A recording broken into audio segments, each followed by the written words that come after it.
Bismillahirrahmanirrahim. Assalamualaikum warahmatullahi wabarakatuh. Perkenalkan, nama saya Akmal Parahi dari Prodi Pendidikan Ekonomi Civitas Universitas Pancasakti dengan mata kuliah Manajemen Keuangan. Dosen pengampu Bapak Odik Sumardi, LCMM.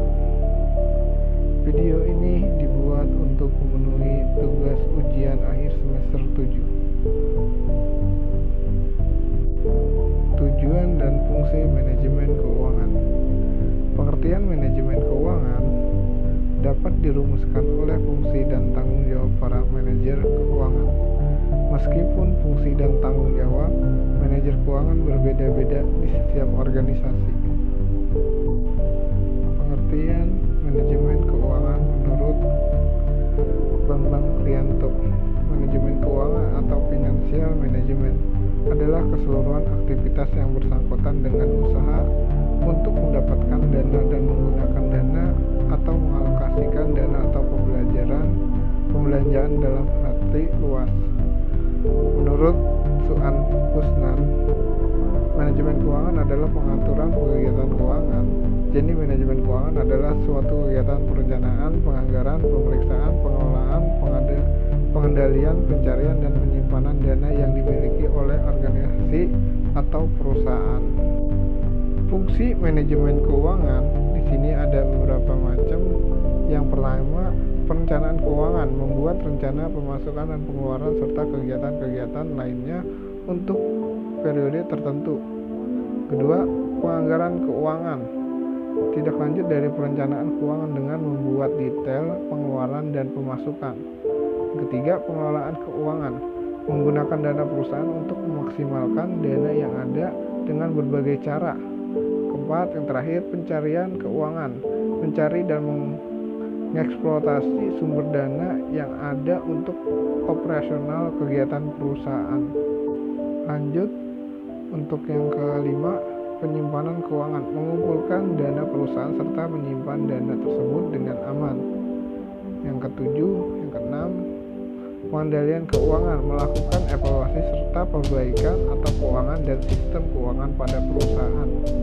Terakhir, yang ketujuh, pemeriksaan keuangan, melakukan audit internal atas keuangan perusahaan yang ada agar tidak terjadi penyimpangan.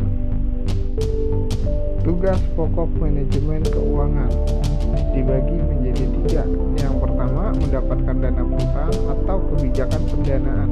Yang kedua, menggunakan dana perusahaan atau kebijakan investasi.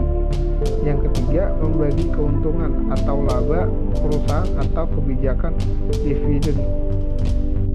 Maksimisasi kemakmuran, maksimumkan nilai dari perusahaan. Maksimisasi dari kesejahteraan, dan kesejahteraan adalah merupakan nilai sekarang dari perusahaan terhadap prospek masa depan. Nilai perusahaan merupakan harga yang tersedia dibayar oleh calon pembeli apabila perusahaan tersebut dijual. Bagi perusahaan yang menerbitkan di pasar modal, harga saham yang diperjualbelikan di bursa merupakan indikator nilai perusahaan. Fungsi manajemen. Fungsi pengendalian likuiditas yang meliputi perencanaan aliran kas, pencarian dana, menjaga hubungan baik dengan lembaga keuangan. Fungsi pengendalian laba, pengendalian biaya, penentuan harga, perencanaan laba, pengukuran biaya. Fungsi manajemen dalam hal ini harus melakukan manajemen terhadap aktiva dan manajemen terhadap dana. Perencanaan keuangan. Di sini ada 10 macam. Yang pertama, mengurangi utang pribadi atau keluarga. Yang kedua, membiayai keuangan bila hidup ini tidak lagi dalam rentang usia produktif terkait dengan tingkat yang lebih tinggi harapan hidup rata-rata di suatu negara.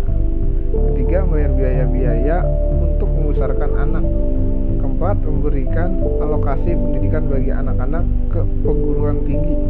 Kelima, membiayai pernikahan anak perempuan kita. untuk membeli kendaraan. Yang ketujuh, untuk membeli rumah. Ke-8, mampu menentukan gaya hidup yang kita inginkan saat pensiun. Yang ke-9, membayar biaya-biaya perawatan jangka panjang. Dan yang terakhir, mewariskan kesejahteraan ke generasi selanjutnya atau anak, cucu, dan lain-lain. Di Indonesia masih jarang melakukan perencanaan keuangan.